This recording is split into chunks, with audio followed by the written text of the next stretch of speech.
దేవుని నామమునకు స్తోత్రములండి. నాటి ధ్యానాంశము పక్షిరాజు. యెహోవా కొరకు ఎదురుచూచువారు నూతన బలము పొందుదురు. వారు పక్షిరాజుల వలె రెక్కలు చాపి పైకి ఎగురుదురు.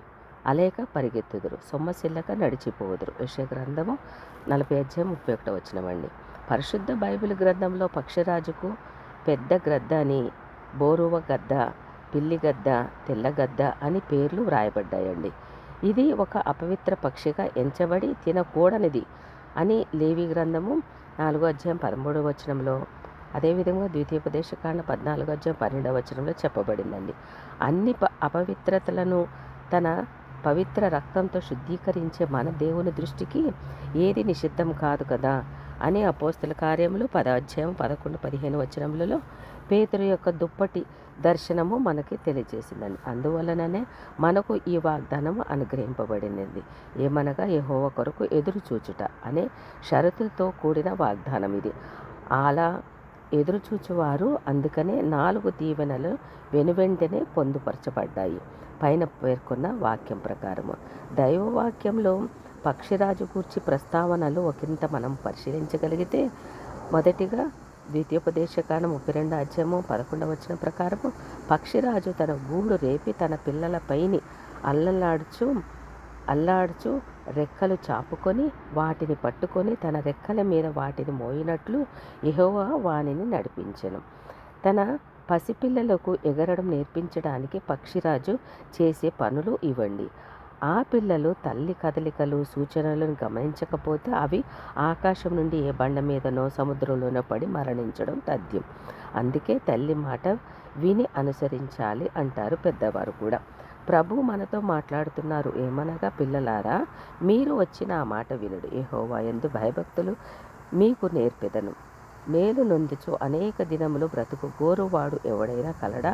అట్టివాడు చెడ్డ మాటలు పలుకకుండా పెదవులను కాచుకొనము. కీర్తన గ్రంథం 34:11-13 అలాగున మనలను మనము ఎలా ఎప్పుడు నడిపిస్తాడో కొంచెం మనము జ్ఞాపకం చేసుకుందామండి. మొదటిగా ఆయన మాట వింటే, నా మాటలు వినిన ఎడల నీవు సజ్జనుల మార్గమందు నడుచుకుందు. సామెతల గ్రంథం 2:19 రెండవదిగా ఆయన ఆజ్ఞలు గైకుంటే నీవు నడవలసిన త్రోవలను నిన్ను నడిపించెదను. అయితే నీవు నా ఆజ్ఞలు గైకొనవలనని నేనెంతో కోరుచున్నానని యెషయా గ్రంథం 48:18 తేటతెల్లముగా ఉన్నదండి.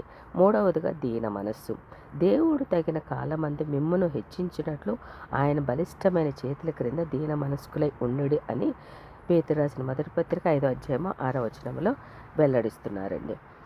నాలుగవదిగా లోకాన్ని విసర్జిస్తే, లోకము నుండి దూరముగా ఉంటే, నీవు నాకుండగా లోకంలోనిది ఏదీ నాకు అక్కర్లేదని కీర్తనకారుడు కీర్తన గ్రంథము 73:25 కీర్తనకారకుడు పలుకుతూ నీ ఆలోచనల చేత నన్ను బలపరచెదవు అని వేడుకుంటున్నారండి. ఐదవదిగా ఆయనను ఆశ్రయిస్తే ఆయన తన రెక్కలతో నిన్ను కప్పును. కీర్తన గ్రంథము 91:4 నీతి అను నా దక్షిణ హస్తంతో నిన్ను ఆదుకొందును. యెషయా గ్రంథం 41:10 ప్రకారం అండి.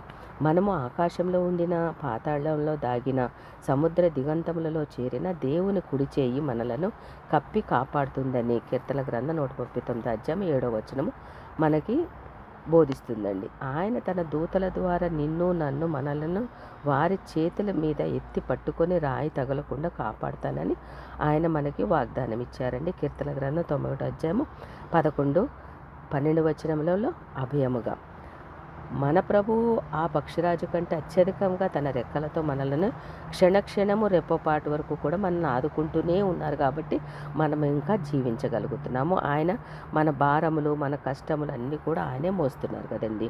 అదేవిధంగా రెండవదిగా యోబు గ్రంథం 39:28-29 పక్షిరాజు రాతి కొండ మీద నివసించును. కొండ పేటు మీదను ఎవరునూ ఎక్కజాలని ఎత్తు చోటను గూడు కట్టుకును. అక్కడ నుండియే తన ఎరను వెదుకును. దాని కన్నులు దాని దూరము నుండి కనిపెట్టును. ప్రభు కొరకు ఎదురుచూచి మనము నూతన సృష్టిగా మారి ఆ పక్షిరాజు వలె క్రీస్తు అనే బండ మీదనే నివాసం చేసుకొనగలము. ప్రభు నివాసములన్నీ అన్నీ ఎత్తైన కొండలే. సియోను, హెర్మోను, సీనాయి మొదలగు కొండల మీదనే ప్రభు తన భక్తులకు దర్శనమిచ్చారు. అక్కడికి పిలుచుకున్నారు. ఆయన ఏదైతే చెప్పాలనుకున్నారో అక్కడ చెప్పారండి. అట్లాగా ఎవరునూ ఎక్కలేనంత ఎత్తైన పరిశుద్ధ పర్వతం మీద మనకు నివాస గృహములు ఏర్పాటు చేస్తానంటున్నారు కూడా మన గురించి. భక్తులకి ఇచ్చే దర్శనాలు ఆ యొక్క పర్వతాలు అయితే మనకు కూడా అంతకన్నా ఎత్తైన పరిశుద్ధ పర్వతము మనకు నివాస గృహాలు ఏర్పరుస్తారని మనకు అభయమిస్తున్నారు. నీవు ఎక్కలేనంత ఎత్తైన స్థలమునకు నిన్ను నడిపిస్తానంటున్నారు కూడా.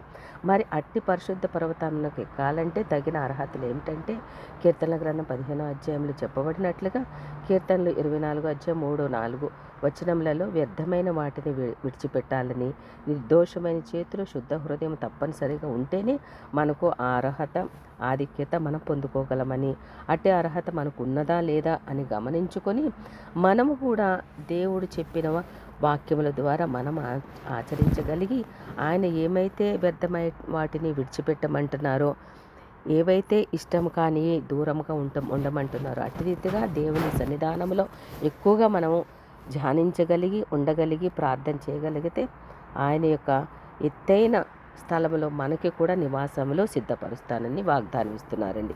పక్షిరాజు ఎంతో దూరమో చూడగలదు, యెహోవా దృష్టికి అది కొంచెమే. ఎందుకంటే పిండముగా తల్లి గర్భంలో ఉన్నప్పుడు ఆయన కన్నులు మనలను చూచినవి కదండి. ప్రభు కన్నులు అంతరింద్రియములను హృదయ రహస్యములను అన్నిటినీ చూడగల అగ్ని నేత్రములు గలవాడు. తప్పించుకోగలమా ఆ యొక్క అగ్ని నేత్రము నుండి?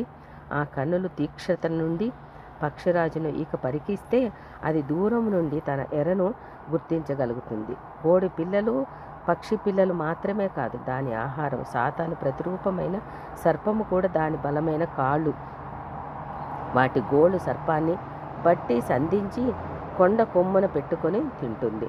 మన ప్రభువైన యేసుక్రీస్తు గొల్గొతా కొండ కొమ్మున మరణమనే సాతాను ముళ్ళును విరిచి దానిని సమాధిలో బంధించి పునరుద్ధానుడయ్యాడు. అట్టి పునరుద్ధాన శక్తిని మనకివ్వడానికి సర్పము ద్వారా ప్రవేశించిన పాపమును సిలువలో ప్రాయశ్చిత్తము గావించి నూతన బలాన్ని అనుగ్రహించాడండి. దేవుడి కొద్ది మాటలు, పక్షిరాజు గురించి కొన్ని ఆత్మీయమైన పాఠాలు మన జీవితంలో మరి నేర్పించినందుకు వేలాది స్తోత్రములండి. మరికొన్ని మాటలు పక్షిరాజు గురించి రేపుడు దేవుడు నేర్పించడానికి దేవుడి సమయంలో దయచేయునుగాక. ఆమేన్.